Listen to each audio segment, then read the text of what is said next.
The pre-show has begun. Yet again. Yet another Shadowverse Open show. We're about to head into number 5. We're almost halfway through.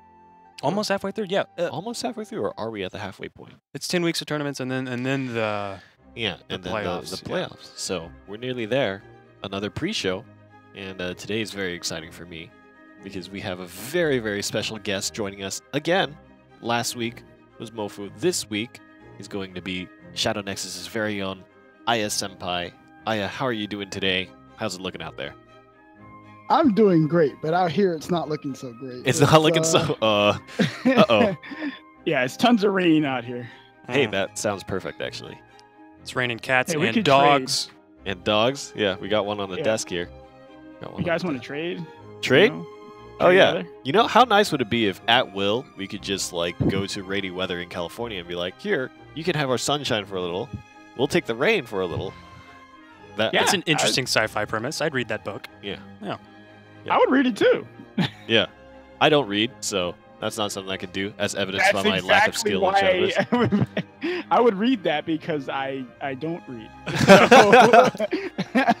Nice. Oh, man. Well, nice to have you here with us, Aya Senpai.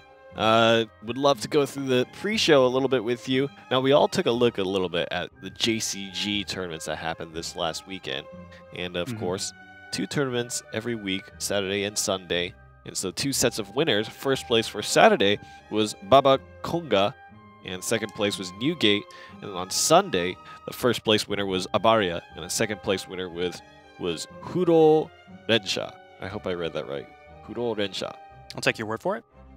And what was interesting to me out of anything, the most interesting thing to me, fulfilling so many people's wishes and desires And prophecies. and prophecies Long foretold. was on Saturday. Baba Konga won with a Havencraft deck. I can't believe it. I feel like I can almost hear NV cheering. I can hear... Chorus of angels singing. Yeah, I can see Mofu with a smirk on his face as he sits there at his desk. I can almost imagine it. And he won with a Havencraft deck. I would love to take a look at this. Aya Senpai, I know that you also have very strong feelings about Havencraft in general, which we'll talk a little bit more about later. But let's talk through this deck a little bit. The big things, I'll kick it off. The big things that I noticed is that it has a lot of healing, but there's no Alana's Insight, which, you know, not super strange. We've seen decks like that. It has Heavenly Aegis, but it does not have Test of Strength. What do you think of this deck, Aya? Well, I think that he probably chose to forsake Test of Strength because in most cases, Test of Strength is kind of dead in like the early game. So more often than not, it's just sitting in your hand. And for him to forsake that, I actually think was a more wise decision. When the set first came out, first combo, people thought Heavenly, I guess, Test of Strength. Boom, that is a combination. It has to be played. Et cetera, et cetera. This guy, I actually watched this game. I was up on the morning that this was being played, and I just happened to tune in to this very match, to the finals match. Oh, yeah. And I didn't know he wasn't running Test of Strength, but I think him not running Test of Strength actually makes his deck better because he actually can draw cards that do something. More often than not, Test of Strength, if you have no, well, actually, whenever you have Test of Strength, you have no board, it doesn't do anything. And this actually was really good, I think, for him to drop it because now he has cards that actually do things. And that seems to be the major issue with Heavenly Aegis decks that we've seen, the few that we've seen, and in some of the community tournaments as well for players trying to run the Heavenly Aegis archetype.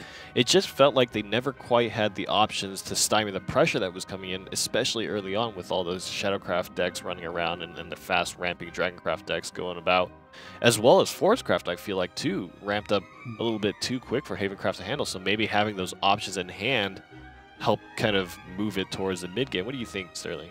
Yeah, this deck seems definitely like its main goal is just staying alive until Heavenly Aegis can get on the board. There's so much healing, there's so much banishing and removal capabilities with Dark John and Cudgel and the Judge. I mean, that's its main goal. And that's why there's 3 Heavenly Aegises in the deck. When sometimes I'd be really hard-pressed to see all 3 of them on the field at one time. That would be something really magical. But but it's just you really need those options. Sometimes you could definitely have 2, for instance, but Yeah. Hey, seeing that you actually got to view, did you view any more of the JCG tournament games on the weekend? Unfortunately, I literally tuned into the very last game. Somebody actually linked it to me, said, "Hey, this guy's in the finals with Haven," and I went, "I have to watch it." So I went to go watch it, and I saw the finals game, and it ended with the Dragon player being locked out he couldn't actually get through. He couldn't kill him. So yeah, it was a really good game, but no, unfortunately, I didn't get to see any of the other games. Yeah, well, still incredibly exciting. I wish I had seen that match live. So that's kind of the biggest highlight for the JCG in my mind. Looking forward to the next few JCG tournaments in the coming weeks. But as we do have Aya Senpai here, I would love to talk with him, chat with him, get his thoughts, because in my eyes, Aya Senpai, you are just everywhere in the community. I'm trying to list all the things that you do for the community, but I feel like I couldn't do that justice. If you could inform the audience about just what areas of influence you have, that would be great. Primarily, now I just help build the Twitch community. The Twitch community for Shadowverse is still growing. I'm constantly trying to get people on the net. I stream literally every day, every morning, because that's the time I have available. I also run Shadowverse Game Press for people who may be familiar with that. You can go to shadowverse.gamepress.gg. All the content on there is provided by myself. And there's a few other people who work alongside of me as well.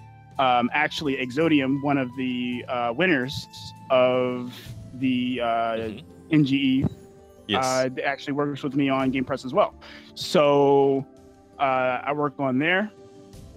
I also run tournaments very often. I also work with other teams on building their teams, helping them get it off the ground, et cetera, et cetera. So yeah, I do a lot of things. The community man working for the community. Game Press, obviously a website that's very good for players who are looking for kind of supporting the net deck economy in very many ways. Yeah, I used Game Press before I was even involved with the NGE Shadowverse Open back in Darkness Evolved, when I first started playing. It's a great website. It really is. It's a great website. So definitely big props to you for running that. Now, I come to understand, you talked about a little bit about your tournament organization as well as your streams on Twitch. This obviously, so there's one tournament coming up this Friday that you're running. Don't let your memes be dreams. Sometimes I sleep at night, Aya Senpai. Sometimes I sleep at night, and in my dreams comes a vision of things like Vagabond Frog, of things like Snex, of all these curiosities. What is this tournament about? Well, the entire tournament is based on decks that never see play. The problem that currently exists is that the meta is very oppressive to decks that aren't Dragon, Shadow, or Sword. And in some cases, you might get a standout guy, like the guy at JCG who won with Haven or whatnot, but it's few and far in between. So what I wanted to do was I wanted to cultivate a format where players could just play whatever they wanted. There's no defined meta. No one knows anything about it. They know the ban list, but they don't know what people are going to be playing. So it's basically a wild card tournament. Nobody knows anything. And I've held a few of these before, and the rules always change. The most consistent thing about my tournaments is that the rules always change. Because I want to cultivate people to see how good people are. Everyone's on an even playing field. You don't have any deck. You don't have any thing to net deck. You don't have really any resources except for your own knowledge.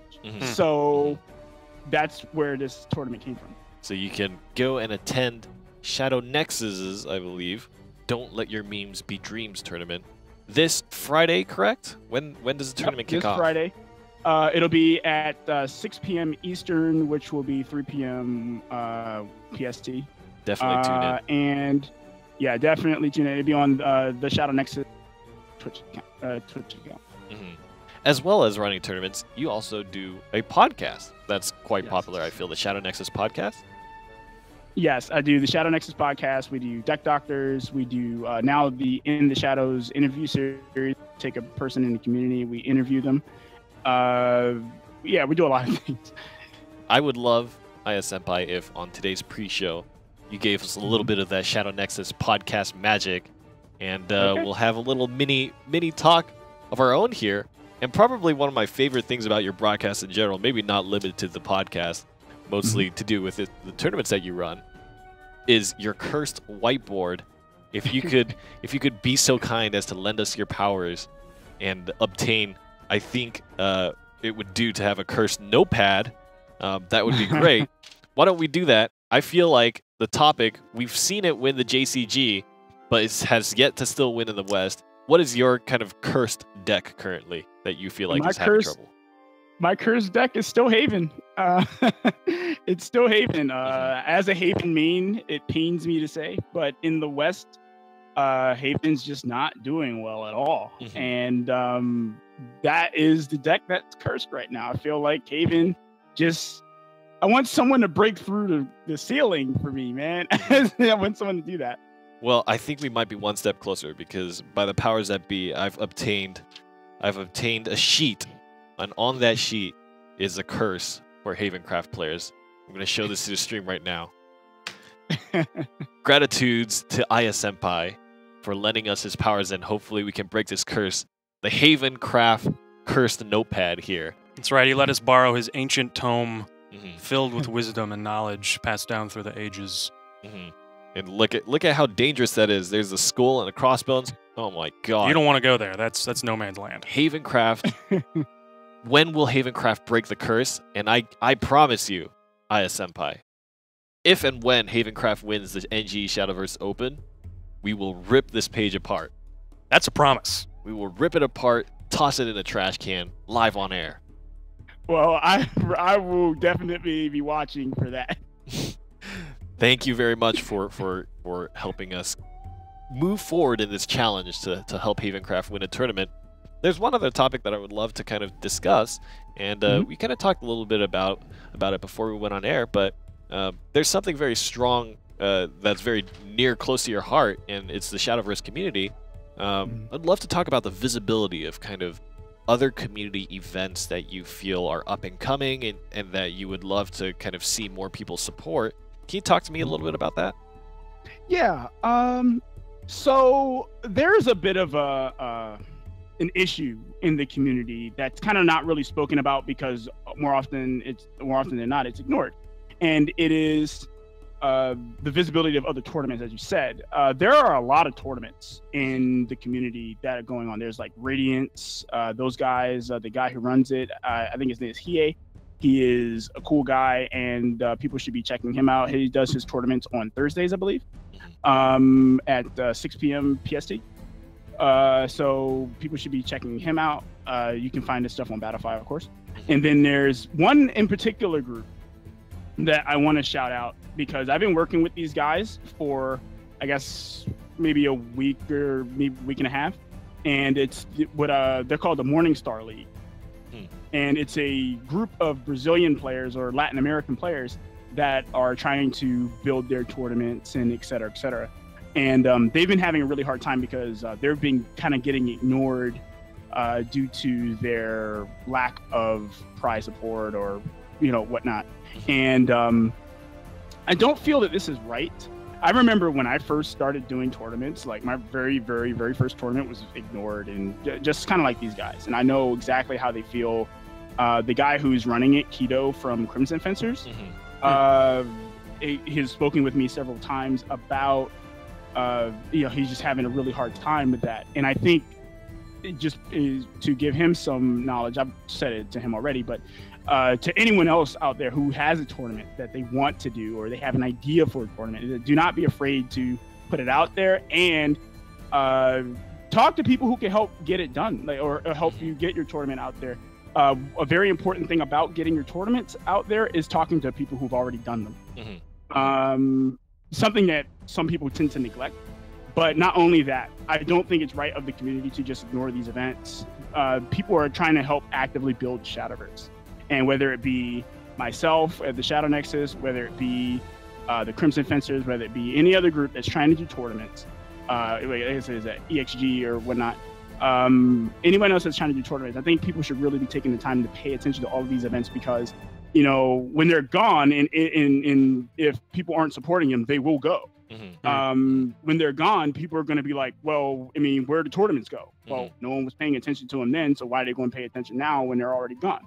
So I think people should be going out there supporting these tournaments, because if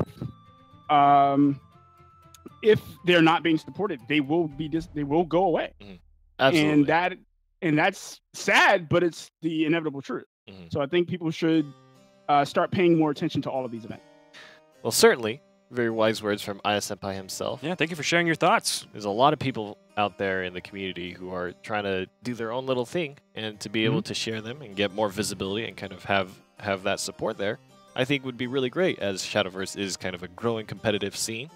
And I would certainly agree with the sentiment. So, just as in that nature, again, remember to attend Shadow Nexus's Don't Let Your Memes Be Dreams. I love that tournament name. Don't Let Your Memes Be Dreams tournament on Friday. Make sure to check out more Shadow Nexus things. We'll have Aya Senpai coming back right before the semifinals to talk a little bit about how the tournament came up. But for now, we have to go and get ready for NGE Shadowverse Open number 5. So with that, we'll see you guys in about 6 minutes. Hang tight.